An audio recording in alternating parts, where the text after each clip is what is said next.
Hi everyone, it's Erkan Ali here with Gill, Tiney and our very special, extra special guest, Stuart Kerslake. Welcome to the Journey of Possibility podcast. 21. 21st, 3rd, 4th. Oh, I was going to say, it's the number 21 of the Journey of Possibility. Actually, I lost track. Anyway, see you in a sec.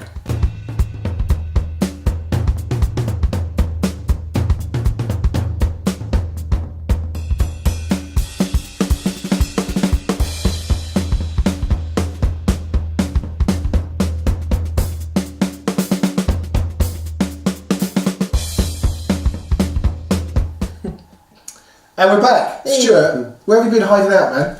Oh, I've been Straight in. I've been spending half my week at my sister's holiday flat on the Essex coast at Frinton. Oh, wow. So just... very good reason as well. Yeah. Good ozone, good air. Good ozone, good air, No, good exercise. What are you doing out there? We haven't seen Apart from breaking maternal breakwater, paddling barefoot. He goes paddling every day to get back to nature. Blood circulating, getting grounded. There's a lot of evidence that being by the sea is beneficial, and we just don't ground ourselves anymore. We walk around with rubber-soled shoes on everywhere. Tell us a bit about that. I mean, there's obviously an audience out there. Tell us a bit about that. So, when you talk about grounding, what do you mean by that? Well, this is relatively new to me. So, but it's there are no experts on our show. No, exactly. The whole thing of it I'm not going to go into the chakra. There's people who can talk about chakras and the energy through the body better than I can. But for me, what was happening is that everything was from the heart upwards. Mm-hmm. So living in my heart, throat one is about communication and various other things, and so on and upwards. And the bottom ones I was just ignoring. And the bottom ones are about security and courage and power and those sorts of things. And as we're probably going to discover as we go forward, a lot of my stuff goes on in my head, particularly when I'm, as I would put it, in my ego, rather than in my genius. So, I'm just taking recognizance of that. So, a very good friend of mine, Barbara Ewing, would you believe? Not from Dallas. Good name. Good name. Yeah. Does colour therapy, and it's talking about the power of the various colours, and because that's probably a good starting point. That's great. Ultimately, we are all energy. Everything is just electromagnetic energy, and some of that spectrum is the visible light that we can see, which is a very tiny sliver. It is a tiny sliver, like a little. Between the bandwidth of everything that's available, we get, and we live inside that little, what David Icke might call the postage stamp reality, 5 cents reality. What we see. There's a whole lot going on. Yeah. So the thing with colour is that colour of just connecting with the colour. So then you've got the yellow on the top of there. Focusing on that, you connect with the energy of that, the vibration of yellow. But let me ask you a question. You didn't start out like this, did you? Like what? This wasn't. No, I'm a what happened? Grizzled old accountant. So how long were you accountant for? Or still are to an extent? I do bits and pieces. No, sorry, I'm just saying. Just to finish it off. So actually focusing on yellow can help with peace and courage and various other bits, and same with green, which is connected to the heart, and blue, which is about communication, etc. So, so you've made a conscious decision to spend some time by the sea, by the ocean, in order to get connected to the chakras that you hadn't been connected to, part of your energy. Yes. Yeah. That's the grounded bit. That's the grounded bit. That's where we started. Basically, we're going way. Let's do this. Let's do it. Well, get in heaven. We are all part of that electromagnetic force. So ultimately, we are all one. Mm-hmm. We are one with the universe is one with us. So we might as well get that tenet out there first, or belief structure that I have. And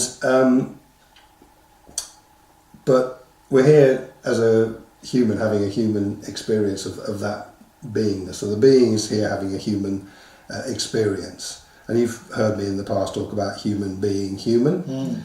And so you've got the rubber band's coming out. Here we go. It wasn't going to be long. How many minutes was that? 3 minutes. It didn't take long. So here we go.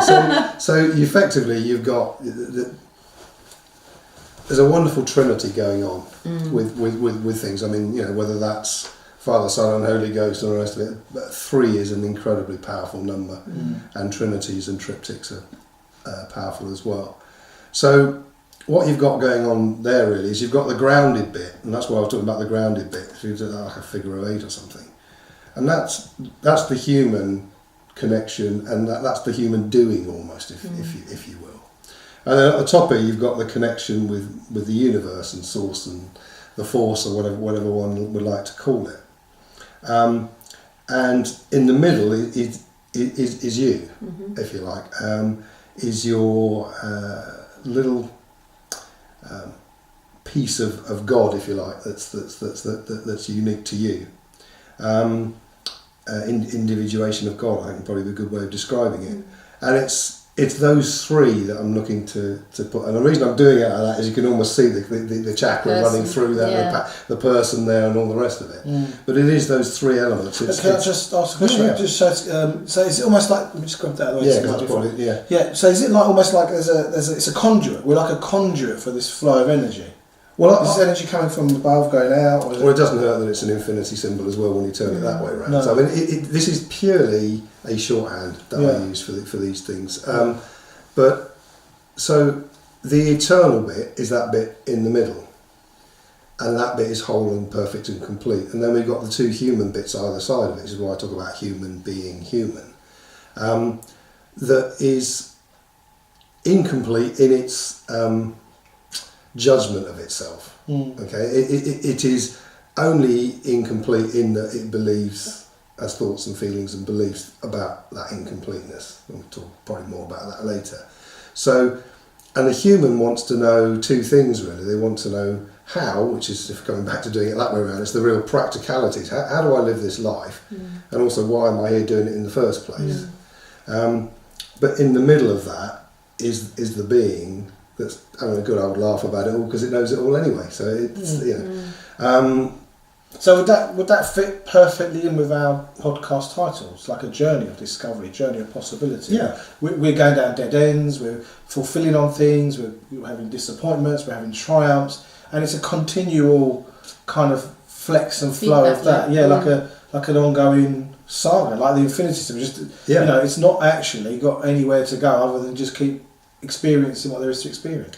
Well, I believe there's variations on a theme of Neil Donald Walsh, Conversations of God, and those kind of themes that we made a conscious choice to come here and incarnate. We could have stayed out there as stardust, or been some other vibration in another dimension and another time, but we chose to come here and have a human journey.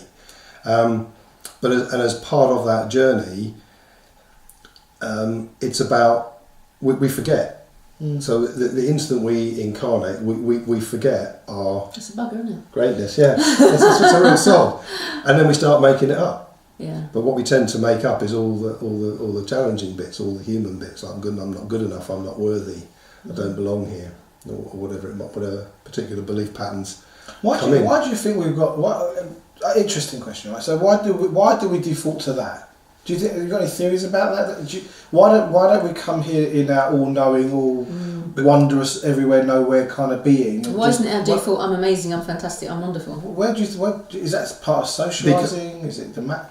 Just what was your answer to that question? Well, my personal view is I err on the kind of Conversations with God, Neil Donald Walsh type philosophy, that in order for God to experience herself, there has to be something other than the oneness. So it's like the obviously you can't be happy all the time. You need sadness to juxtaposition against exactly that. So it's the contrast, as you might hear it. So contrast is important for us to experience joy. We need to know pain. Yeah.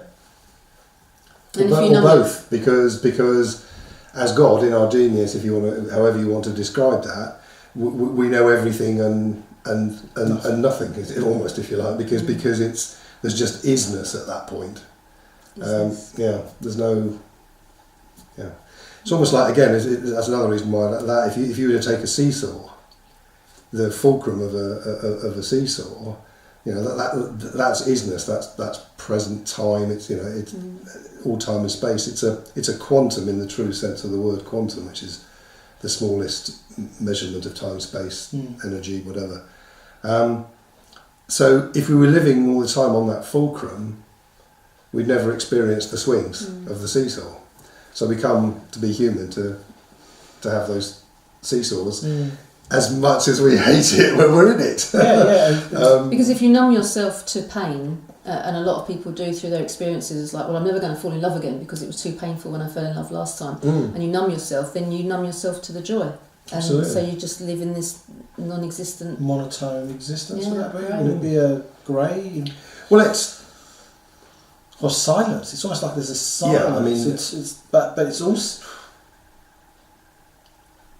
Yeah, it's that isness where everything is known and everything is complete and perfect and whole, and there is no contrast. And there's nowhere to go. There's nowhere you're not where because I experienced in my life, I always want to be further ahead on a project, and when you've got ambition and drive, you want to achieve something. But there's also creating the mastery of being with the now.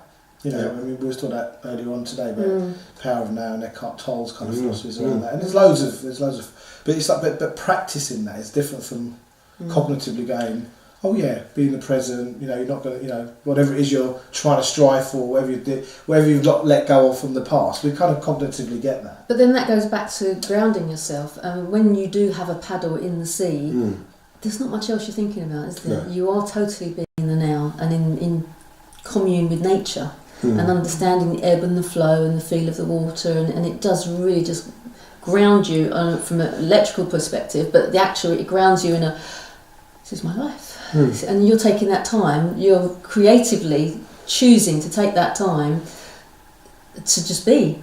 And that has I can imagine has a phenomenal effect. I mean, we had me and Alan had a apartment down in Bournemouth for a little while, and we would go for a paddle every weekend. We'd be down there, to come hell or high water, just walking on the beach. It does. And that year, ironically, was probably one of the worst years for us emotionally because of the situations that happened outside of us that we had no control over. But we were able to cope with it much better because we had that space of just okay, what we're thankful for, what's our gratitude, what can we what's the word? Rejoice in what we have, and I think just being part of nature is just really just pulls you in, doesn't it? It just gives you that space. Well, I mean, I recognise that was, again, if we're back to the different levels, that was my practical grounded connection with God, with me. I am God, and so are you, and banging away, and so is everyone out there watching at the moment. Because we are all part of that one electromagnetic force that combines everything. So, and then I used, meditation or other techniques to connect with the, if you like, the higher end. And there is no higher or lower. It's only purely that we tend to describe it through the human body, and we look at the spectrum. The vibrations are going up as you go through the. As Buckminster Fuller said, there's no up and down. It's just in and out. Yeah. So because this up and down is it's a perspective of us standing on the earth. Exactly. It's only in or out. There's actually no up and down. Exactly that. So that's back to the two elements. However you want to do it, it's connecting on a practical level with nature, and connecting on a spiritual level, if you like, with all that is. But that bit in there is part of all that is anyway. It's just it's your individuation of that. It's the human. Is it your separation from the collective consciousness and having that own? Because right now you're having a very independent, individual experience right now, and I'm having my own experience. But we're all connected to the whole anyway. Correct. It's like it's a functional expression of that individual point. Rather than everything, nothing, it's actually a defined contrast point where you experience those. Yeah. the sadness and the fear and the joy and the elation and love and the hate and all the things that go. Otherwise, you'd be out on the peripheries.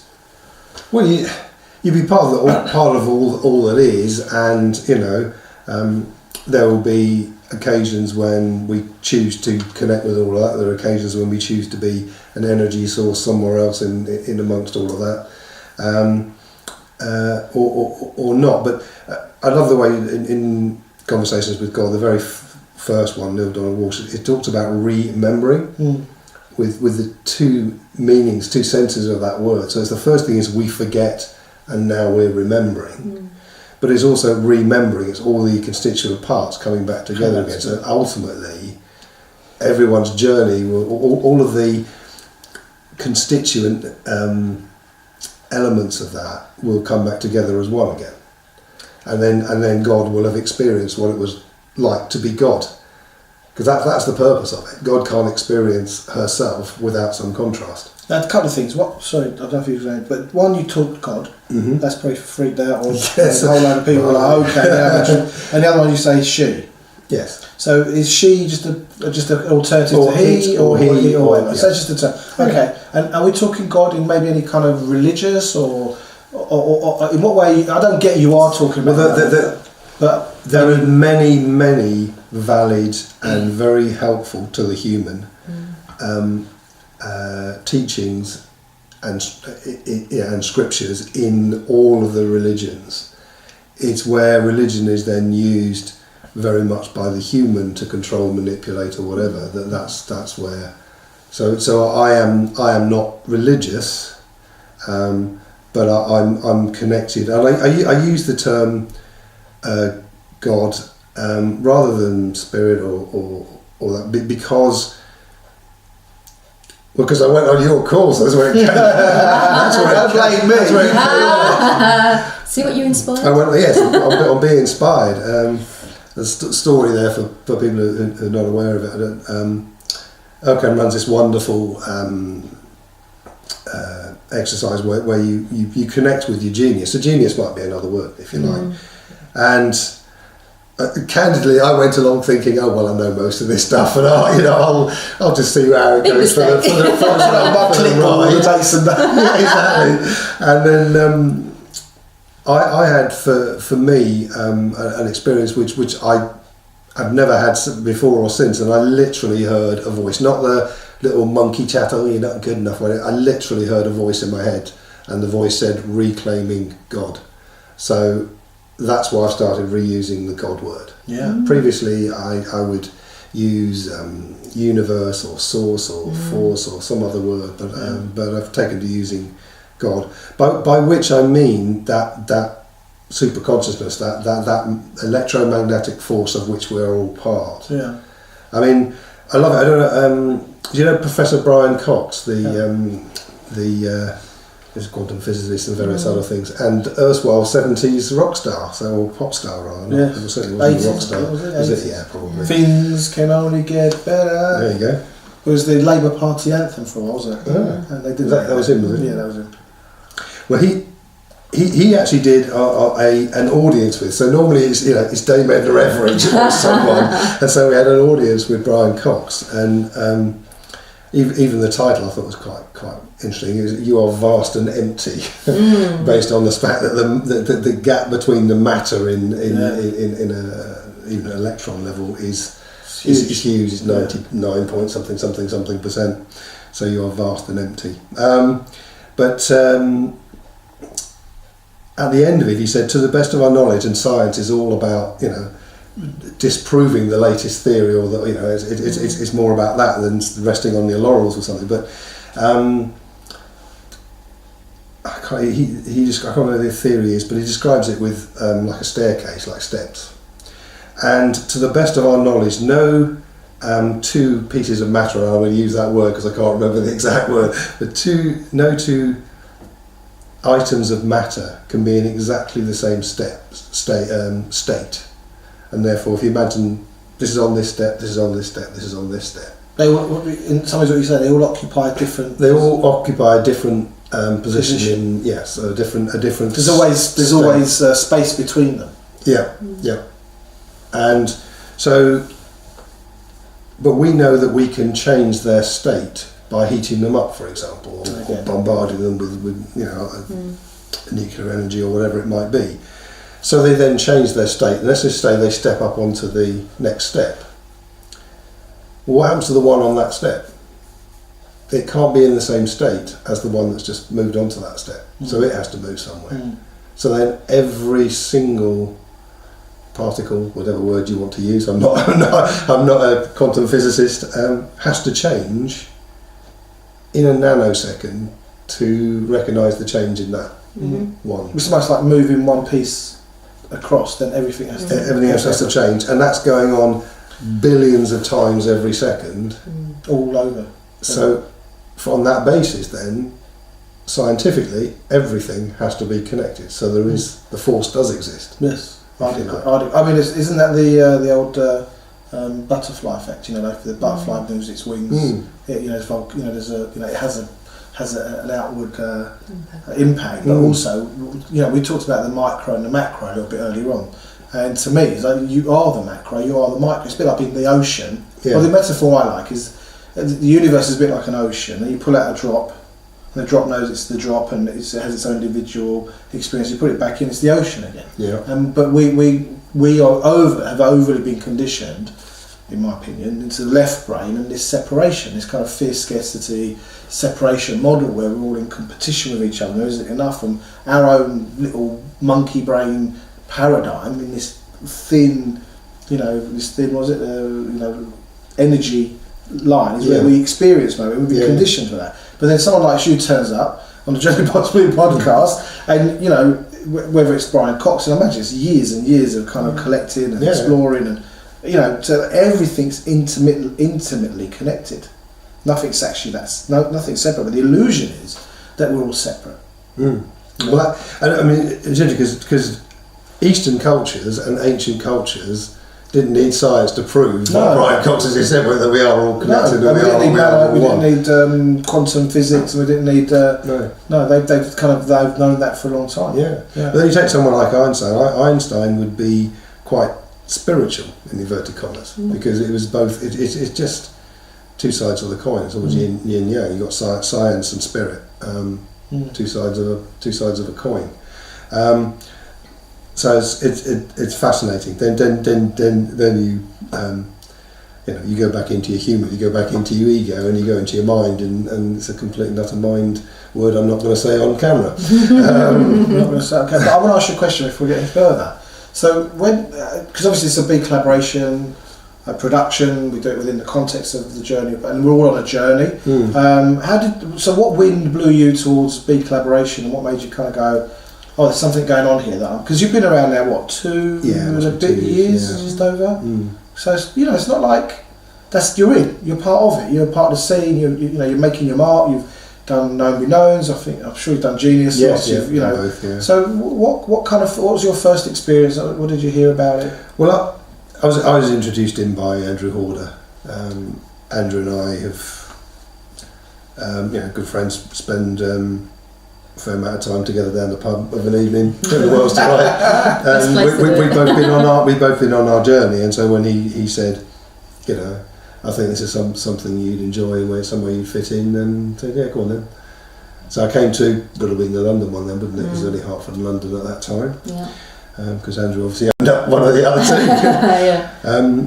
So I just came along, and as we were talking earlier, Mr. Ali was not my surprising. It's just not my cup of tea the first time, and then we were saying I went to a second meeting and it flipped a bit, and then the third one, closely followed by the Be Inspired program that we got, is I actually saw him. I saw the being inside the human, and what did you see before that? Then in where you were at.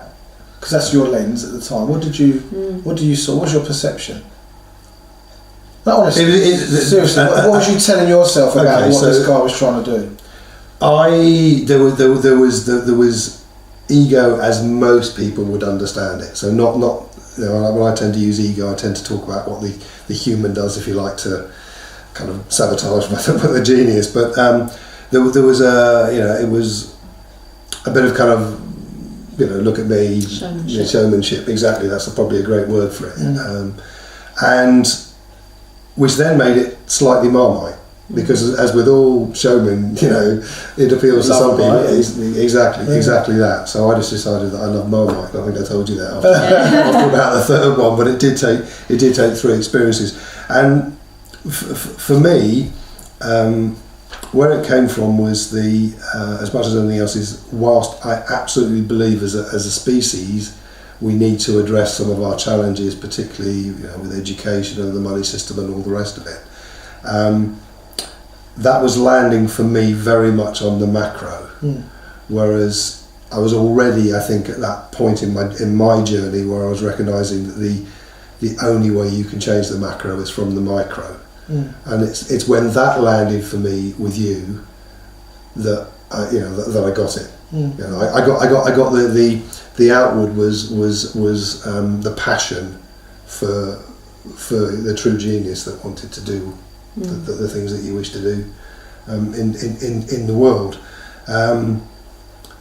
So it's just And how's it been? How's your journey within BeCollaboration? How's it evolved over the last 2 years? How would you describe that?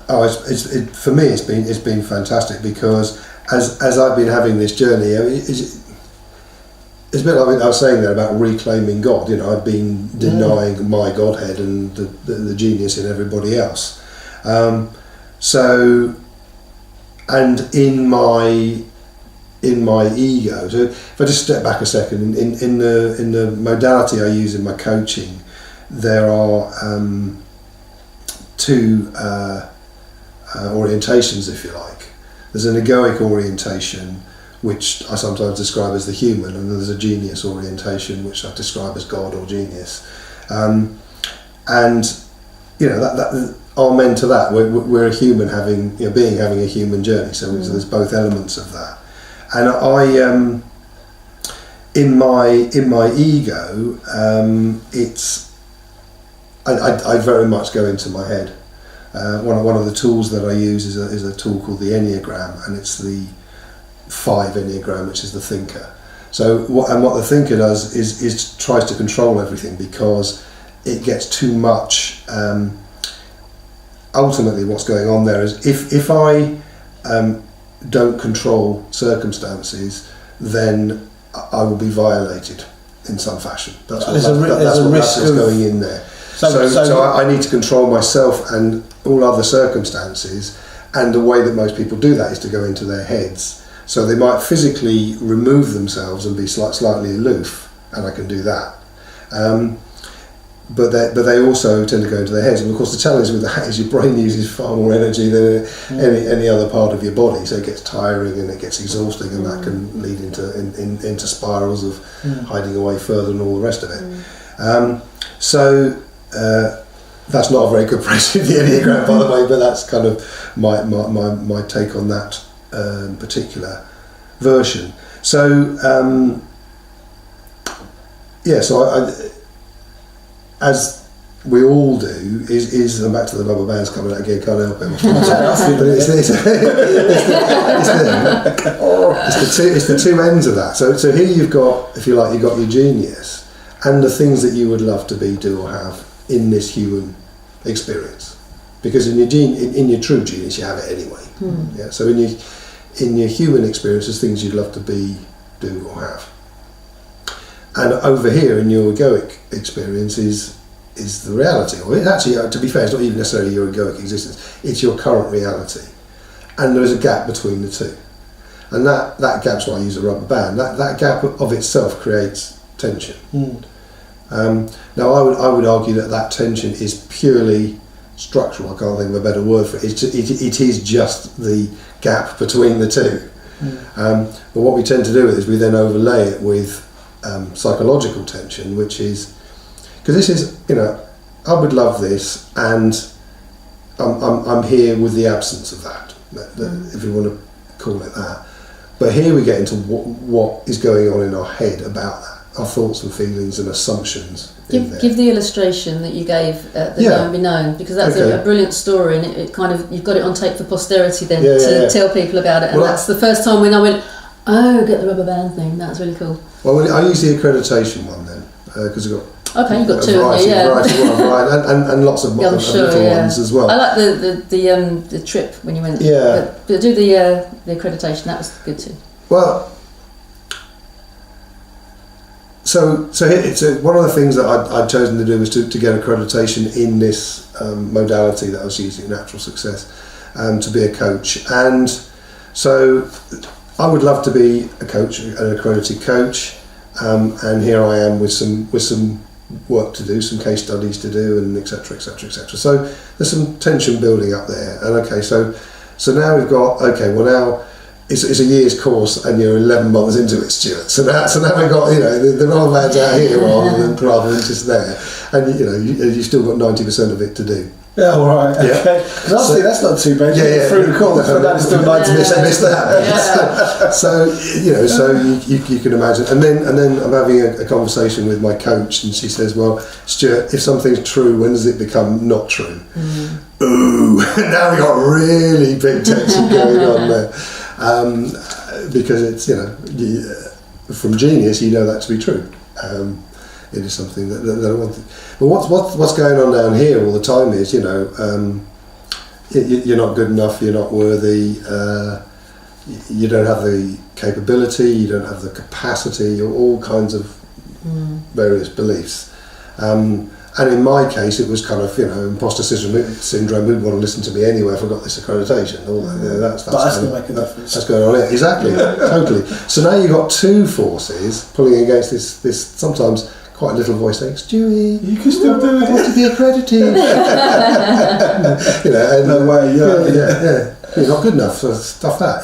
So that's the kind of thing that's going on, and that. So, but that's fine. So what happened is that I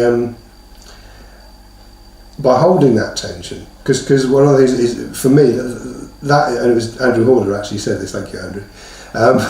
Who that is just uncomfortable. That tension is just uncomfortable, particularly for the human of us. Yeah. But that, when you let go of what you love, now that's painful. Yeah. And that's what we do all the time, because you've got these two things pulling there. So you let go, ow. Yeah. That hurts. Well, it hurts because you'd love this. Yeah. And that's what the coach was saying to me about, when does the truth become untrue? Well, it only becomes untrue because your ego is telling you it's not true any longer. Absolutely. It's too late now, I couldn't possibly do that because I've only got, 10 days left or whatever. So now the rubber band, I'm not going to do it because it might just explode in your direction, but the rubber band's out. Some people would like to see that. Yeah. So what did I do? Well, I as part of the process, there's two stages to this, if you like. The first thing is to acknowledge that the beliefs and assumptions are purely that. They're beliefs and assumptions. They are not real. So that you can then say, well, okay, let's just let that dissolve into my current reality. So my current reality is I don't have the accreditation, I've got all this work to do, and I think I'm not good enough and incapable and don't have the capacity, for the sake of argument. I'm probably not worthy either of it. But now we're back to a straight A-B choice. We've not got a three-way pull going on here anymore. We're just back to a straight, do I want that or do I want that? And the tension builds up. So holding that tension and then connecting with your genius, so connecting with the wisdom of all that is that's already out there, because all the answers are out there or inside you, whichever way you want to look at it, they're inside you. So holding that space rather than doing that and resolving the tension in favour of where you currently are, just connect with your wisdom, with your intuition, and say, well, what's the obvious thing to do now? Well, where do I have a community that might want to help me out with my case studies? Ooh, I don't know. Be something or other. So I posted in BeCollaboration, and probably unsurprisingly, the wonderful people there came to my help. And I posted it into another group that I'm part of. I'm going to have to own it at some time. My hashtag is Token Man. I'm usually the only guy in groups of women, and sadly that may actually be because the kind of things that I'm talking about here are not things that men are as keen to acknowledge, or publicly anyway. So I said hashtag Token Man here. That could do with some help.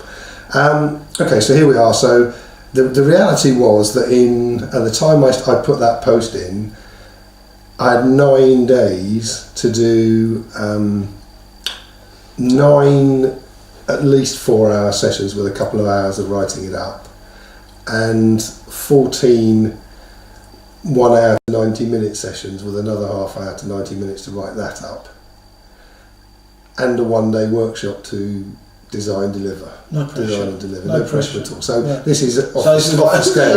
Yeah. You thought you were busy, eh? I'm tired just listening to you. I know. And it just happened I described it as human Tetris. Everybody turned up on time. Everybody, I can't remember having to, people saying they couldn't fill one of the spots, and I even had, we weren't supposed to use anyone from the community, and I didn't realise one of the women who came to me through this other group was actually a member of the community. Yeah. So I lovingly did the exercise with her and went and found a 15th person. So actually over. And then another person. But it just didn't goes feel to show comfortable to engage with the exercise, and again I lovingly served it in a different fashion. Went and found number 16. So 16. But it just goes to show when you get, I don't know what it is, get the stars aligned, synchronicity, get your flow, your G, however you want to get off your ass. Okay. That would have been. Well, no, I don't know, because I think the thing is, I'm more in his camp at the moment. I don't think that would have got the job done. No, just action. No, there was intention. There was being there. He made a choice, and that's what he was going to do. Yeah, that's what it was. So in a way, when you make that level of conscious shift, going back to our little particle moves and everything, say you move and the universe moves with you, is to me I bade you up at the London Classic Car Show this weekend. We was talking, and he was talking about that people need to know, they want information. I said, well, I beg to differ. I don't think the information, like this idea of do you know how to lose weight? Yeah, do you know how to get fit? Yeah, we want to do it, but it's the actual. To me, I describe it as being in fog and walking. This is where you don't know. Is walking and the fog clears and you start to know because you're moving through it. If you stand there in the fog and go, I don't know where I am, I don't know how I'm going to do it, I don't know, am I going to get 15, 16 people together to do this exercise with me and it's hopeless, then it would have been.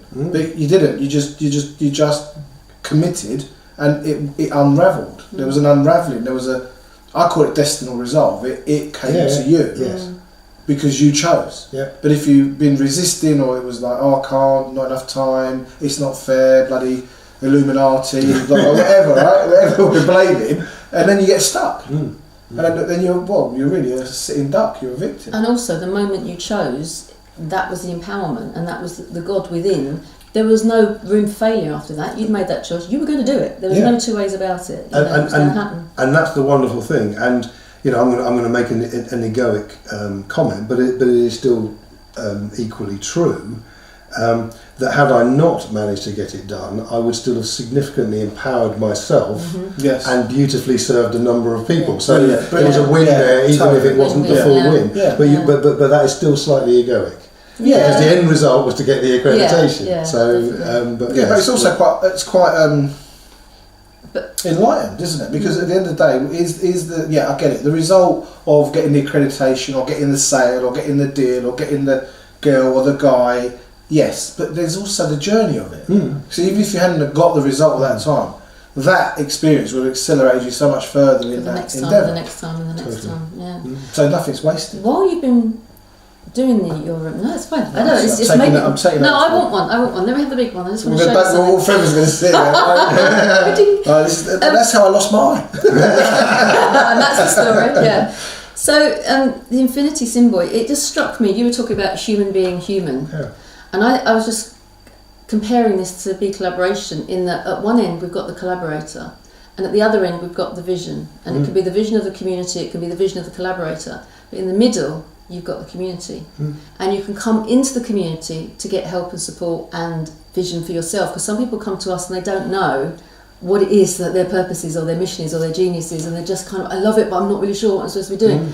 And then from that community they can then get a vision, or they can indulge in the vision, and they come back into the community and they come back as an individual and work out what they're going to do, and then they use the community again to fulfil what they're doing. Beautiful. It's so many... Scalextrics, that's all it is. Infinity is just Scalextrics.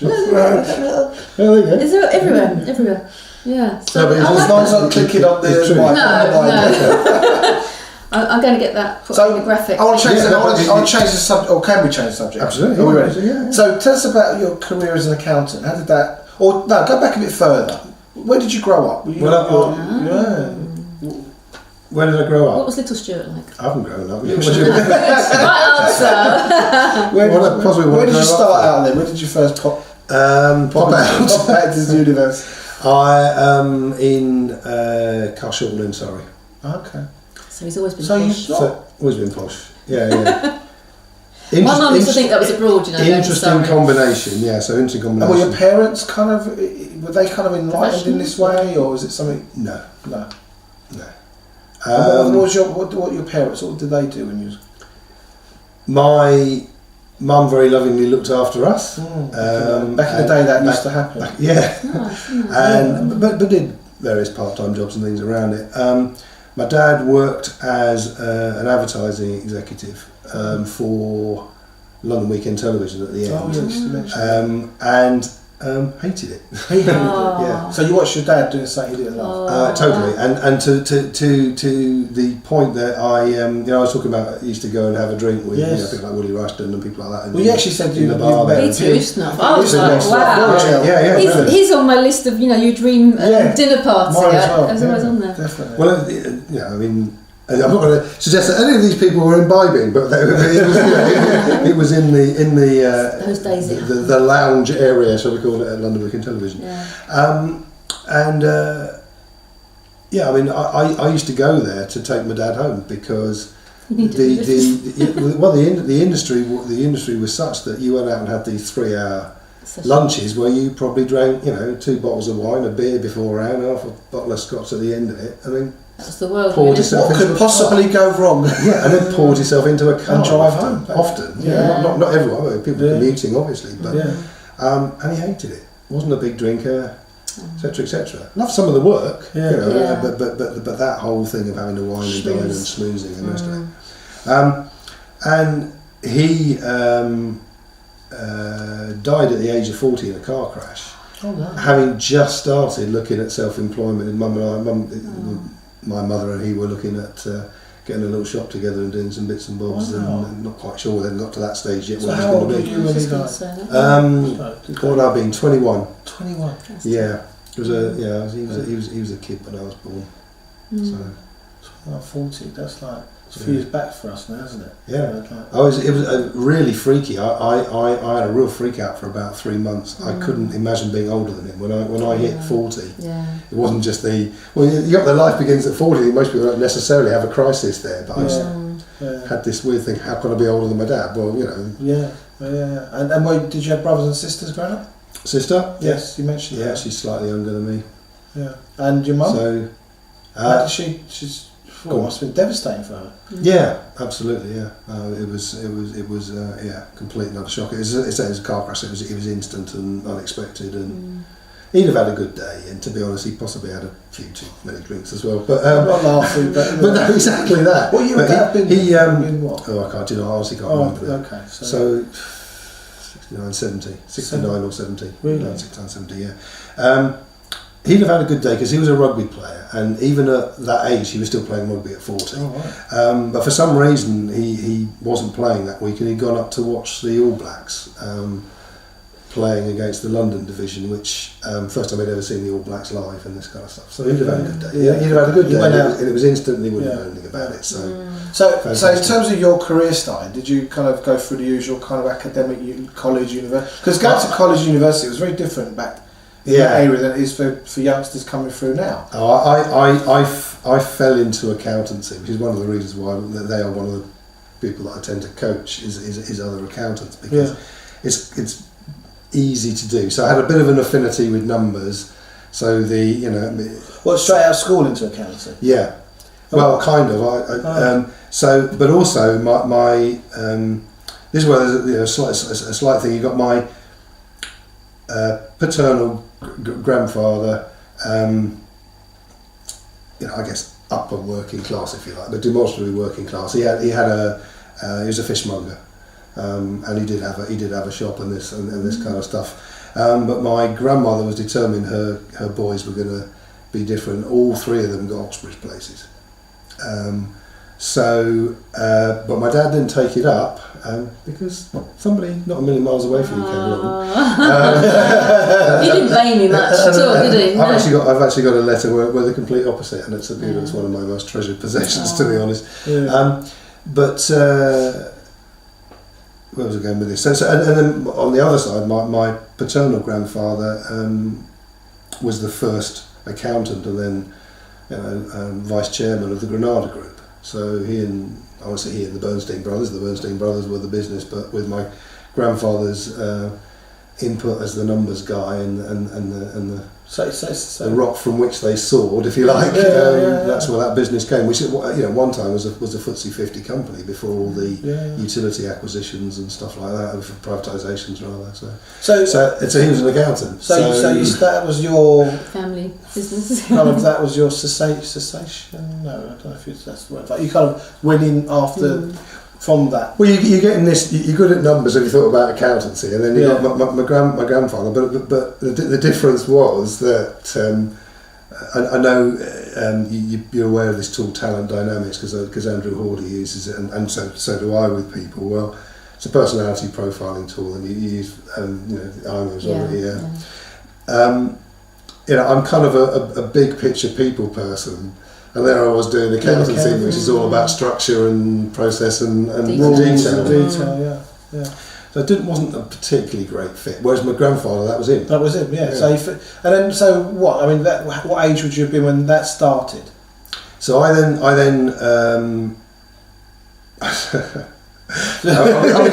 was always a potential disappointment. So, for example, I was in a private prep school, and up until the year before the last year, I was looking to be on a scholarship stream, and money was going to come flooding in and all the rest of it. And so I asked around and ended up being dropped out of the scholarship one for the last year. So I then had what they used to call in those days a common entrance into a private school, Tonbridge, and got the best common entrance out of my school and about the third best one into that school. So there's probably no question I would have got the scholarship if I'd actually done it. So that contrariness all the way down the line, I think there's been that bit of a rebel and contrarian all the way down the line. So did you get a job in the family firm then? No, it wasn't a family firm. No, I mean, kind of. If you could call Granada the family. Well, yeah, but I went out. I worked for Granada TV rentals, lugging TV sets around. Okay.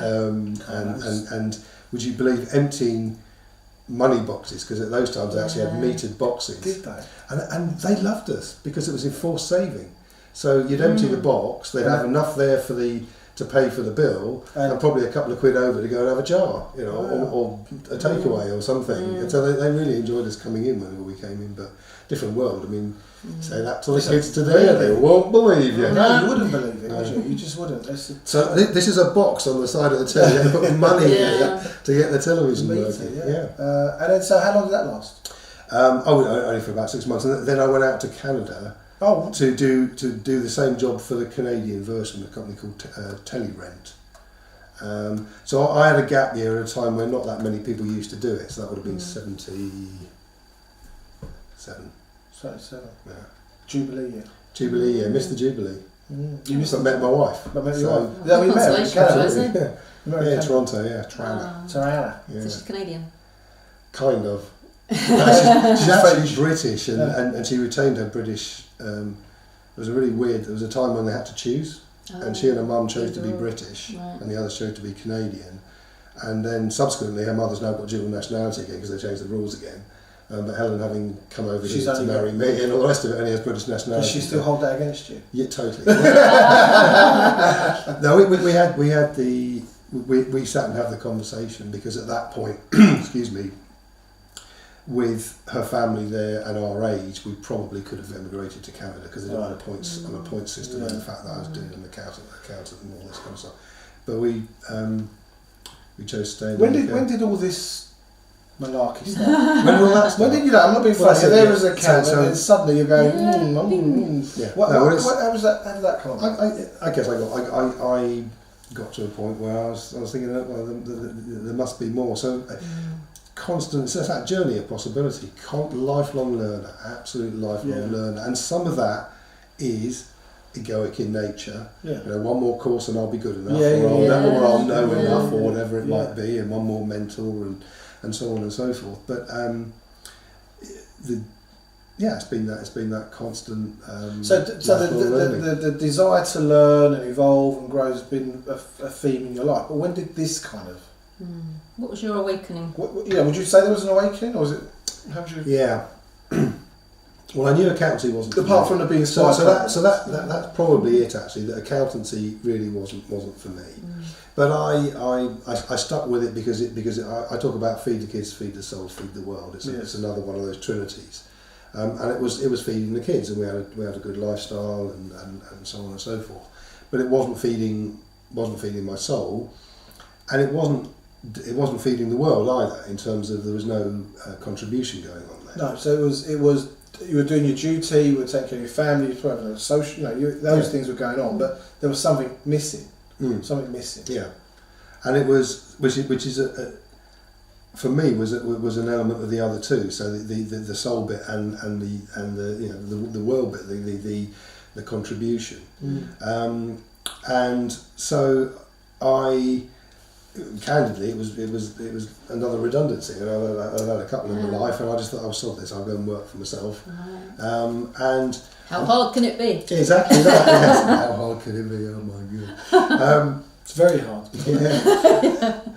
Well, I made the mistake for me of actually thinking, accountant. I know what I'll do. I'll start an accountancy practice. Actually, they are completely different creatures. It would be helpful if they were called accountants and aardvarks or something. They're not the same beast. No.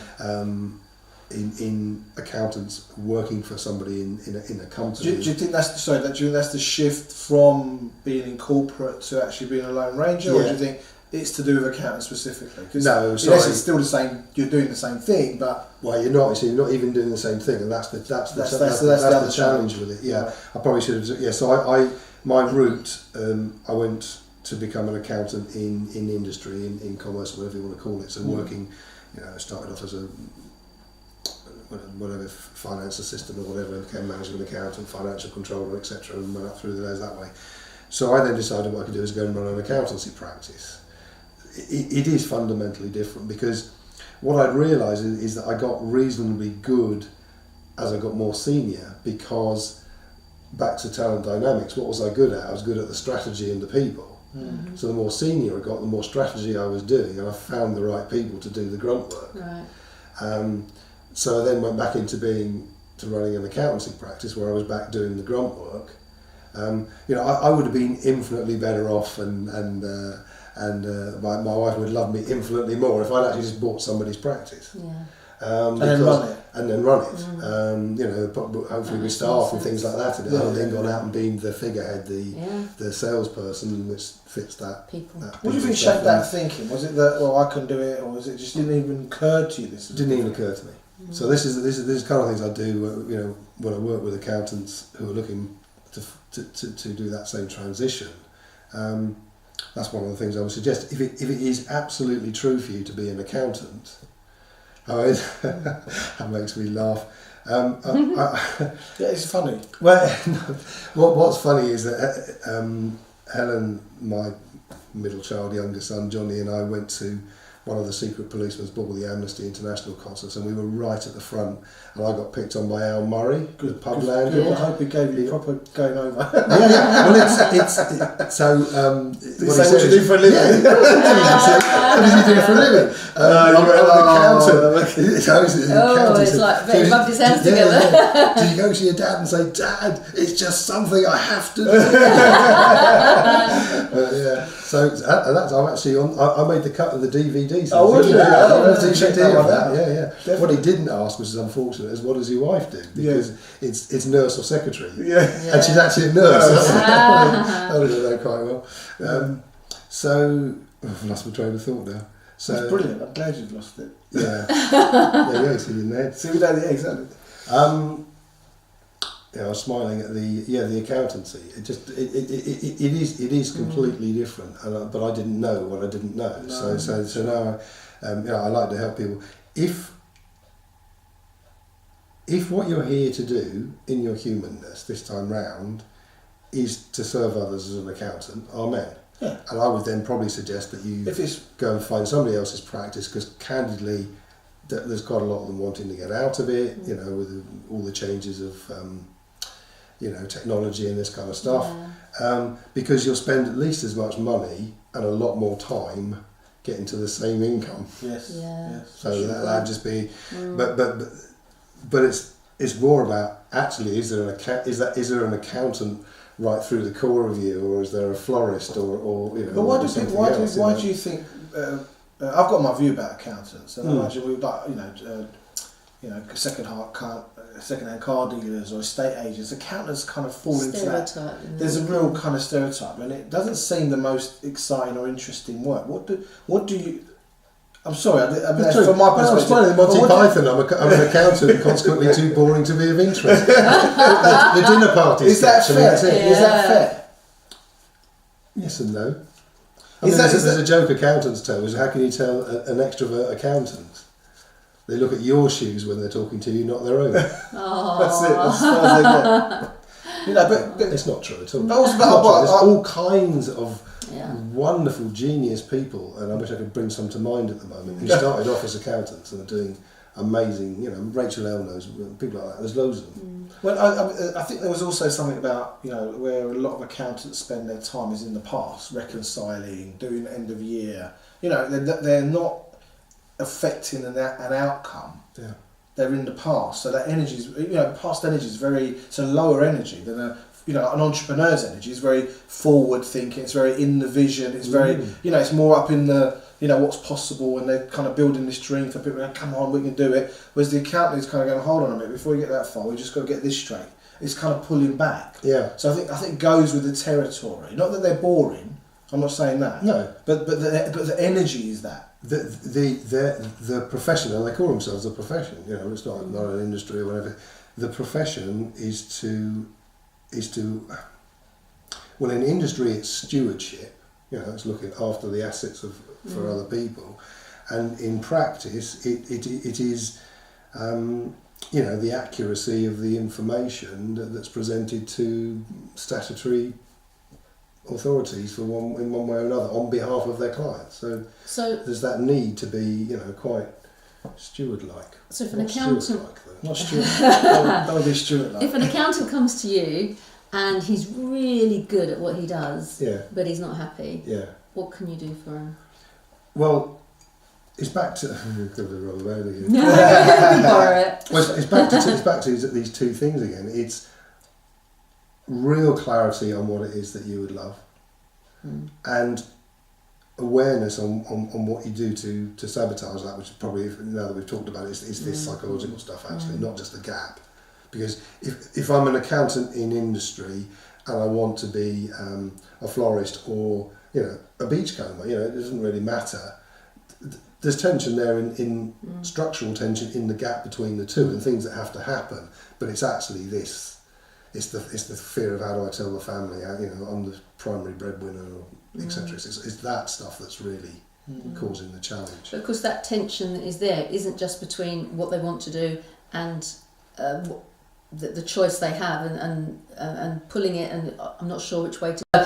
it has repercussions all around, doesn't it? So that tension is there between, do I do this job, do I do this profession, do I start my own career, which is all about them. Actually, that tension affects the family, it affects the friendships, so it spreads out further. Well, the psychological tension does, absolutely. Because I just wanted to make that distinction, because to me, that just is. Okay, there is a gap. There's almost silence in that, isn't there? It's like there's nothing going on about, well, I'm here and I want to be there. Well, no, I think there is. Do you think there is? Yeah, I think there is. But what I'm saying is that tension is purely there because of the, if you like, the gap between the two. Yeah. It's not coming from other things like I'm not worthy and this kind of stuff. No. So it's not that there's, because for me the silence, the stillness, the still silent space, which is God, that we can connect to through meditation and, got to listen and this really kind of carefully.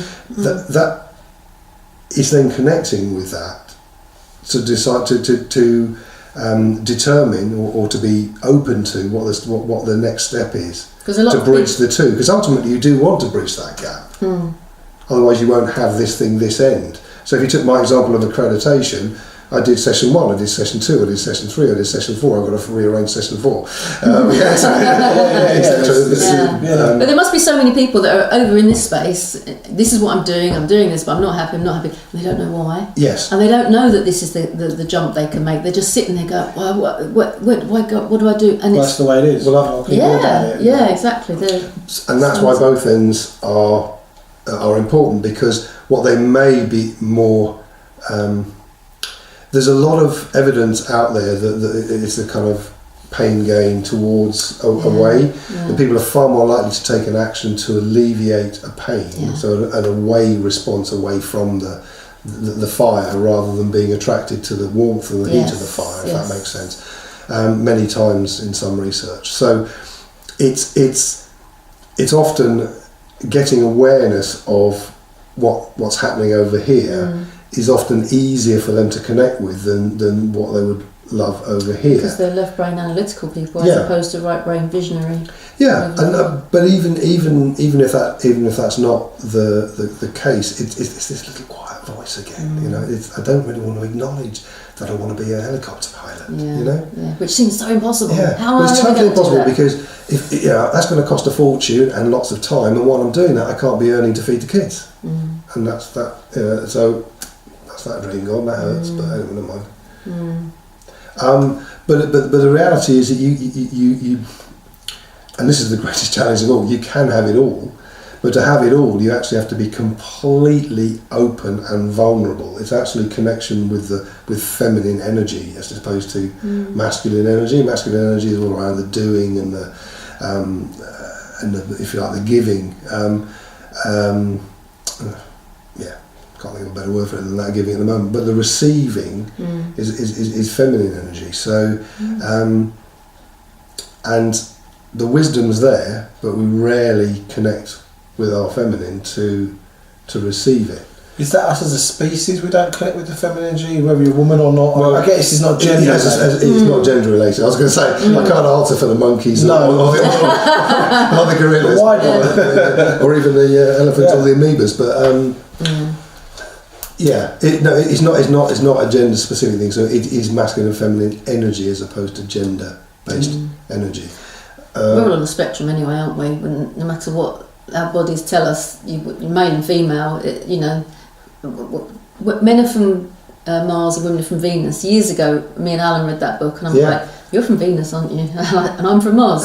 What the hell, you know? And you can't push people into that pigeonhole of going, you're a bloke or you're a woman, or you should be this, and you're not allowed to cry.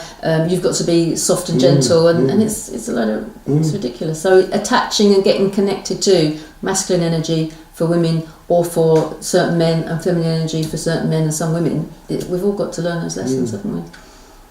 Well, I mean, this is very challenging to do without a whiteboard, but I mean, it's the process that we're doing here, and I don't mind putting it out there because it's magic. It's alchemy, is what we're doing. We are spinning lead into gold. That's the lead, that's the gold, and there's a process between those two, and I can't get this is if I do a triangle. There you go. We're here. The rubber band suffices for just about everything. You probably can't see it on the screen, but in the alchemical process, if you start over this side with the lead, so this is all our limiting beliefs and stuff, if you want to put it in human terms, and it isn't quite the model that I'm looking at here. So, but there's the vision that we have. Okay, so this is not how you would show it alchemically, but anyway. So we've got the lead and we've got the vision, and we need to get some clarity on the resources or the wisdom or whatever it might be that we need to create that vision. And so in the alchemical process, what you do is you break the lead down, you transmute it, you transmogrify it, you can't remember what the other word is, and so until it is, it's kind of ethereal, or so you make the fixed volatile is what they actually talk about. So that's by having a vision and having a dream, that's kind of ethereal, that's volatile. Well, it's also out. It's out. It's like even when I was talking about entrepreneurs, I was doing that. And it's kind of out, and it's out, and it's when something's fixed in reality and it's in the present, it feels a lot more constrained. It is. That's a good analogy. Yeah. It's like almost like you're atomizing it. Yeah. Which is another way for dissolving it or putrefying it or whatever. Yeah. So now you've got your lead in this volatile state, so it's out there. You then need to fix the volatile. So you make the fixed volatile and make the volatile fixed again, but you fix it as gold in the alchemical process, which a lot of people believe is never anything more than a human analogy anyway. For alchemy. Yeah, for that human journey. So, but the first process of the putrefaction or the breaking down or whatever it is, and even holding of the vision is quite masculine in nature. There's a lot of doing going on. There's a lot, but it's this next stage. It's in alchemy. It's called rubedo. It's the last stage where you're fixing it back down into the gold. That you just need to be open and aware and receptive and receiving all the wisdom, because all of the resources are there within you, out in the universe, whichever model works for you. But you've got to be listening. You've got to be receptive and open, and that's the feminine. So a lot of if you take the law of attraction, for example. So a lot of people get up into the vision, into the dream, and it's quite appealing. So they sit there in the dream and wait for the magic to happen. Wait for the magic to happen. It's almost like that apocryphal story with the guy on the roof in the flood, and the boat comes along and he turns it down. The helicopter comes along and he turns it down. And eventually he drowns, and God says, "Well, why didn't you help me?" He said, "Who do you think sent the boat? Who do you think sent the helicopter?" Is that kind of an analogy? You've got to be open to it, but then you're back into masculine again, because it's one thing receiving it and another thing doing it. Yeah, absolutely. So you're then back into.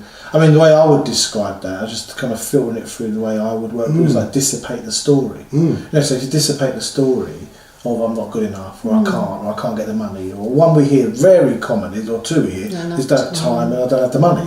For whatever it is, and well, if that's true, then you might as well just sit down and forget about it, But if we don't dissipate that story, then look at what's possible, and then act inside that possibility, take action, be, do, have, inside that possibility, then we would never know what's possible. We wouldn't. We still have to interact with that little postage stamp reality in the 5 sense reality, because that's where we experience it. But with the higher vision in place, with no attachment. I mean, the thing I've been taking on recently is producing miraculous outcomes, breakthrough outcomes, with no attachment to if they happen or not. And on that note, I mean, this weekend I got in the just because I did, because there was nothing in the future saying, now I'm going to tell you it, and then you're going to go, yeah, well, that's Erkan, you do that. But it still took something. Do you know what I mean? It's not like, that's the worst thing you can say to someone is achieve something, and they go, and you go, well, yeah, but what he does. It's just what you do anyway, and it is what I do, but it wasn't predictable. So we got into the pits at the London Classic Car Show. We got right up to Nigel Mansell and we asked him a question, and he answered the question on film. I've never done that in my life. I've never interviewed a world champion or celebrity of my... Oh yeah, sorry, Billy. Yeah, but what I'm going to say, I mean, I intentionally went out to produce something that all along I could feel in my body there was this zing and excitement. Like it was. Of course, it was going to happen, but there was no guarantee. Were you kind of sort of sidling up to him, just on camera, trying to get closer? He's like, "What the hell is this man?" But again, you set the intention. You set the vision. Exactly. It would have been very easy in your ego to two things actually. And this is where you ask how potentially could help accountants is that the vision needs to be a true vision. Yeah. So you could have been coming at that from the perspective of, I need to go and talk to these people because what I'm really doing is trying to validate myself to my dad. Bingo. Because I don't feel good enough or whatever.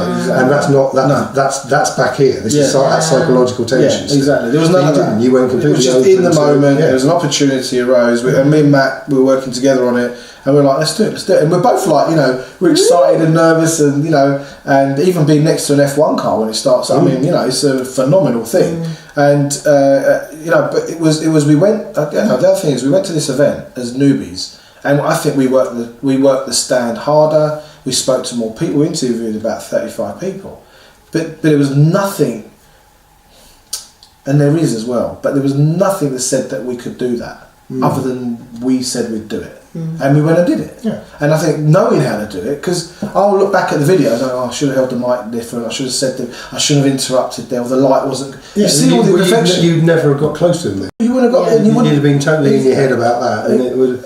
Bingo. And it's that, one of the mantras in the natural success model is let go of the need to know. Yeah. So you can imagine how frustrating that is for most human beings. It is. But particularly for potentially quite left brain, detail orientated people. Totally. But the truth lies in that vulnerability, in that not knowing. Yeah, and the other thing there was something else going on as well. Because it's so pertinent to what you're saying.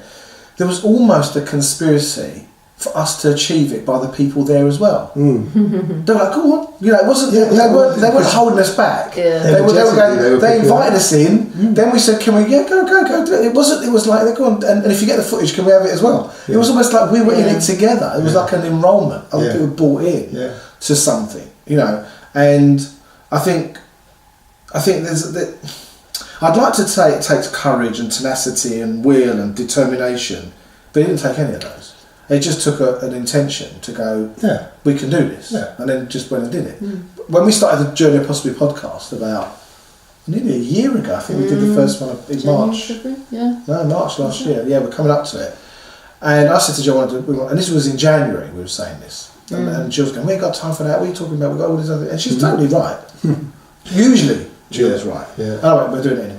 Right? And I'm like, because I'm always like, well, we'll do it anyway, right? Because if you say we can't do it, then we have to do it. And then, we just got the camera, we put it on the tripod, and we just started talking. And if you look at the first video we did, which we're going to let the cat out of the bag. We might as well let it out here, right? So the first video we did, I bought this video, this voice recorder, the microphones, got the camera set up. If you look very carefully... Go back to session... Session 1, look very carefully, and there's these two fabulous microphones on the table, and if you look carefully at the cable, you can see they're not plugged in. No, they were plugged in. One of them wasn't plugged in. No, they weren't. But I forgot to press record. 1970s top of the pops, isn't it? Exactly. I forgot to press record, right?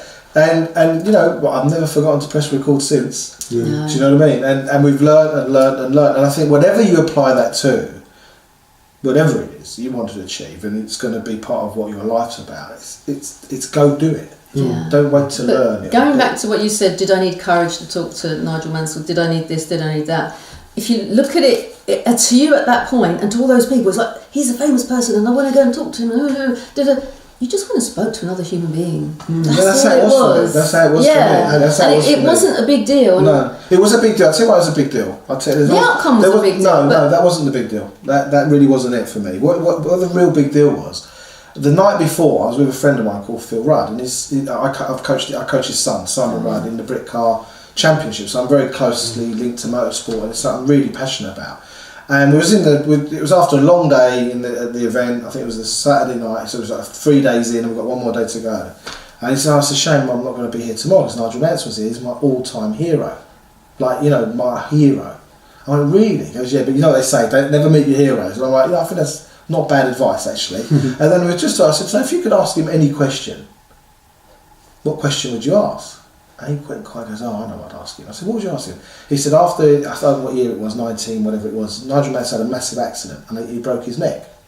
And he was told he'd never race again. He goes, "And that year he won the World Championship." Right? He goes, what I want to ask is, when he was told he'd never race again, what was his first thought? I went, "Oh, okay." And then that set something into motion, right? And that's the question I asked Nigel Mansell. And he just said, "I'll just carry on as normal," and laughed. That was it. You know, it was like, if I show you the clip, but it was like, it was actually when I asked. Obviously, he's in the middle of getting briefed to drive a car, and you know, but he just turned around and he laughed with this kind of laughter recognition. I just carried on as normal. Yeah, it was, you know, it's like you broke your neck, your whole career's over. And the stories about Nigel Mansell, and I'm going to find out more about this, but apparently he sold his house and him and his wife lived in a caravan. I mean, he betted the whole farm on his ability to drive cars at that level. You know, and can you imagine that? Back to this again. Can you imagine that? And what's becoming obvious? So back to the alchemical bit. Yeah. What's becoming obvious is sell your house.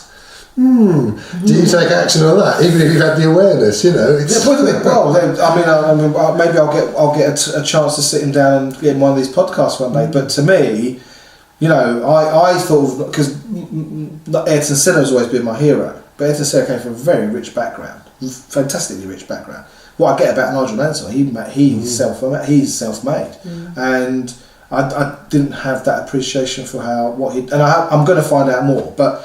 It was really the thing that the impetus for it was my friends, you know, something that was very important for him. Yeah, it was that. It was. You can do a lot when it's for someone else, can't you? Yeah, it's like, I'm going to do it for him because I love it, and we actually, you know, and to me, it doesn't have to be all about you. You know what you want to achieve, and if you get your attention off yourself and you put it over there, and you know, when you came in and you saw me talking about BeCollaboration, I promise you, it's the same person. Yeah, there wasn't. I don't think it's only ever my thoughts and feelings. Yeah, exactly. And my assumptions and my projections, and likewise for yourself. Yeah, we can't influence anything else other than ourselves. But this is I think is really important. Really important is when Gill and I started working with this idea of BeCollaboration, is we set a context for who people are for us. Right, and that's who walks in the room. We don't sit there judging. Now, obviously, we're human. We can notice when there is a judgment or whatever. But the thing is, when we clear and we set the meeting up and we set the presentation up, is we're looking for genius. We're looking for the highest, most grand version of those people who walk through the door, and then we're talking to that. And quite often, the ego won't hear that, or the cynicism won't hear that, or the resignation won't hear that. And you know, even Gill in the book says, "I met this salesman trying to sell me." But all I'm doing is, I'm just saying, there's not a language for possibility. What there is a language for is resignation, cynicism, fear, scarcity, competition. I'm not good enough, self-doubt. You're rubbish. I'm rubbish. We're all rubbish. And you want to fit people into what you know, what you understand, what you feel, and you just and if it's somebody you can't kind of put in a box, it's like it becomes awkward, and you're like, well, I don't know what to feel about this person. It's really difficult. But just to finish that, it takes something to over and over and over reinventing yourself to be able to be heard by the majority of people. Well, it takes will, and I would argue that because that was in your list of things you didn't do with Nigel Mansell, you didn't need it to. I would suggest you do. It's will. Will is the bit that goes from receiving the wisdom to taking the action. And you know, and I think that's mastery. That often takes some energy. Yeah, and I think that's mastery is going from the intention to getting into action. I mean, we had a conversation earlier on today. We'll see what it comes to, but someone that I feel very proud about getting involved with BeCollaboration said they're going to get involved, right? And it was just that moment where she just went, "Yeah, I'm in," you know, and it was like, and then something shifted. It was like, "Oh, this is serious now," because we're talking about.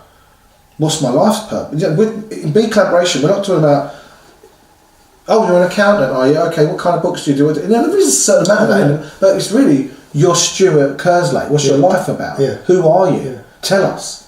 You know, and that's a completely different thing for a human being to really get involved in when we're so conditioned not to. Well, that if I may, that nicely segues. You asked me where my awakening came, and I was talking about the, because there's the avoidance going on, but it's still part of the story, because I made that, for me, the mistake of becoming an accountant in practice. Yeah. But I quickly realised that wasn't what it was about, and so it's been a steady evolution. I can't really say where the awakening came in. So I moved from accountant to consultant to business coach to life coach for business owners, if that makes sense. So it's about the mindset stuff as well as the practicalities. So that's the evolution that I've been on in terms of the work that I do. Alongside that, probably a real key thing for me was in 2007. I joined Roger Hamilton's organisation. Roger is the founder or creator of Wealth Dynamics. Yeah. And I can't remember what his I think it's the Entrepreneurs something, can't remember exactly what it's called now. But prior to that, he had an organisation called Excel, and Excel was basically, if you like, corporate social responsibility for SMEs, for want of a better word. It was all about the contribution.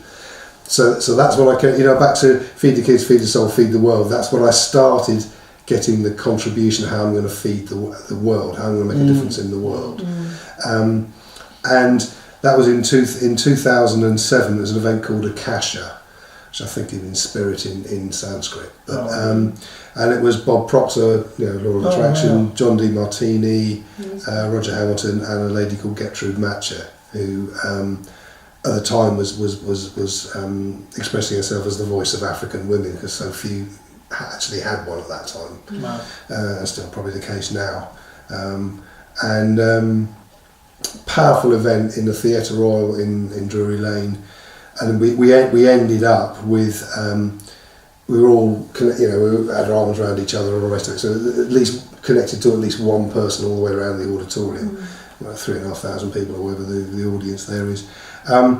Whilst they were playing this whole scenario of doom and gloom, and it was the credit crisis was just starting, and etc, and it was all doom, and actually halfway through the Millennium Goals, the 15-year goals that they wrote, we were ahead of every one of them in 2007 and a half. So despite all the doom and gloom and the scaremongering and all the rest of it, the underlying numbers were saying that we are reducing poverty, we are clean water for people, all the other millennial goals. Amazingly powerful thing. So then the ego in me, the if you like, the searcher in me, if you want to call it that, then went on John D. Martini's quantum collapse exercise, which is a brilliant exercise. It's about owning every trait. We all have every trait there is. So you basically do it with someone that you have an issue with, and it's often a parent or something of that nature. And you get to the point where you acknowledge that you have exactly the same traits that you dislike about them, and the traits you love about them, and really, really powerful stuff. And I didn't actually do any of the Law of Attraction, not to The Secret and things.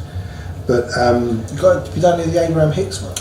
I have indeed, and that's really powerful stuff. See, again, John D. Martini was on The Secret, but was taken pretty much out of context, and I think if you'd asked him, he probably would have regretted doing it, because The Secret takes you up into the vision and doesn't do the rubedo bit of the alchemy that I just described. It's sensational for me. Yeah. So there's a gradual awakening, and then I've just started personalising it and making it my own. That's the only difference with the rubber band. I don't know why.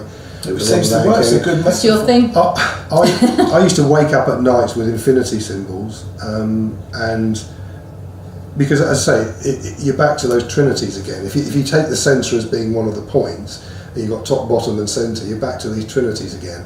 So the external, internal and eternal, and all the you've got these various variations on a theme. And alchemy is interesting again, because you've got nigredo, albedo, rubedo, which is the 3 steps of that. In natural success, we talk about love, truth and wisdom, that triangle. So you know what you've just started, don't you? Well, I'll be doing an alchemy intensive research over the next month. Stuart, I think we're getting very close to the end of our session. I think we could have gone on forever. See what I mean? Like, when you first get started, it's a bit clunky. You kind of get, and then before you know it, it's like an hour and 20, nearly an hour and a half has gone by, nearly. So it's kind of one of the longest we've done. For me, it's just to summarise it. Clarity of what you truly love, a true vision, and one of my skills now is honing when that is a negative vision and not a true vision. Awareness of where you are, an acknowledgement of where you are, warts and all, with all this psychological tension, and then processes and tools for bridging the gap between the two, which is the alchemical thing of reaching up for the wisdom. And if people want to get in touch with you, obviously we'll have the details below in the thing. Yeah, if we'll have the details. Stuart Kerslake. It's or is there another Stuart at beingin.co.uk. Being-in.co. That's the email. Yeah. Okay. Do you want your email on the bottom of the video? Yeah, if you like. Why not? Yeah. Why not? Okay. Okay. Any news? No, I just I'd just like to thank Stuart for that. I mean, there's so many different things that we can find parallels in what we're doing and where we're going. One of the things that fascinates me is that so many people have wonderful ideas and they say, I haven't got enough time to do that, or I want to be able to do that, or I want to come and join BeCollaboration, but I'm not sure if I've got can cope with the time commitment. And it's like, well, if you've got a vision for changing the world or making a difference or helping a group of people, whether it's accountants or whoever, who are you not to do that? And who are you to put all those excuses and reasons in the way for not actually fulfilling why God has put you here to do it? So why I put myself here? Exactly. So thank you very much for that. It's been absolutely fascinating having you. Thank you for having me. It's been brilliant. Updates from my point of view is London next Tuesday. We have Chris Sherlock giving a wonderful presentation. I've got a feeling we need to bring our tissues for that one.